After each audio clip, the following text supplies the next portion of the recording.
કરવા જેવો છે. તમારા ઘરની અંદર એક અલગ વાટકી રાખજો. એ વાટકી સ્ટીલની નહીં જોઈએ, બની શકે તો ચાંદીની, એ ન બની શકે તો તાંબા કે પિત્તળની. તાંબુ, પિત્તળ કે ચાંદી એ સિવાય કોઈ મેટલ નહીં.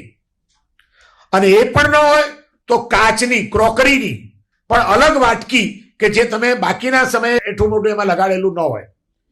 નવી એક અલગ વાટકી અલગ રાખવાની, એમાં પાણી લેવાનું થોડુંક જ.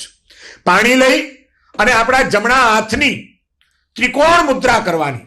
ત્રિકોણ મુદ્રા એટલે આ જુઓ, આ પહેલી ને છેલ્લી આંગળી છોડી દેવાની, વચ્ચેની બે આંગળી અને અંગૂઠો ભેગો કરવાનો.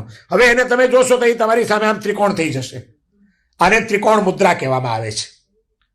આ ત્રિકોણ થઈ ગયું ને. પહેલી ને છેલ્લી આંગળી ઊંચી, વચ્ચેની બે આંગળી ને અંગૂઠો ભેગો, એટલે આ ત્રિકોણ મુદ્રા થઈ. ડાબા હાથમાં વાટકી રાખવાની, એમાં ચોખ્ખું પાણી રાખવાનું. આ ત્રિકોણ મુદ્રાની 3 આંગળી એને પાણીમાં જબોડવાની, પાણીને ટચ કરવી જોઈએ આ 3 આંગળીઓ. અને પાર્શ્વનાથ ભગવાનને યાદ કરી, એમનું ધ્યાન કરી અને શુદ્ધ ઉચ્ચારથી ઉવસગ્રમ 1 ગણી લેવાનું.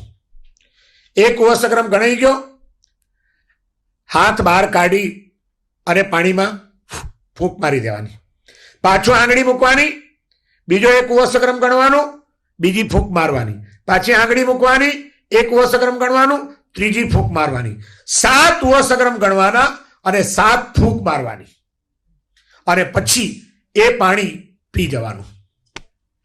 જો વ્યક્તિ પોતે કરી શકે તો સૌથી શ્રેષ્ઠ.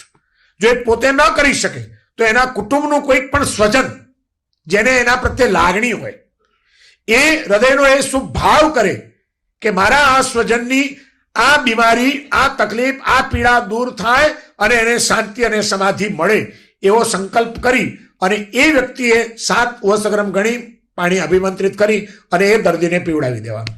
સવારે 1 વખત, સાંજે 1 વખત. ખાલી 7 જ દિવસનો પ્રયોગ કરી જુઓ, તમને આજના કાળમાં પણ એનો ચમત્કાર જોવા મળશે. અનેક વાર કરેલો આ પ્રયોગ છે. પણ આનો ઉપયોગ શુદ્ધ ભાવથી પાર્શ્વનાથ ભગવાનનું ધ્યાન કરીને અને કરુણા બુદ્ધિથી કરવાનો. કોઈ દિવસ આનો દુરુપયોગ કરવાનો નહીં. કોઈકને હું દાવ તમારી તકલીફ દૂર કરી દઉં, આટલા પૈસા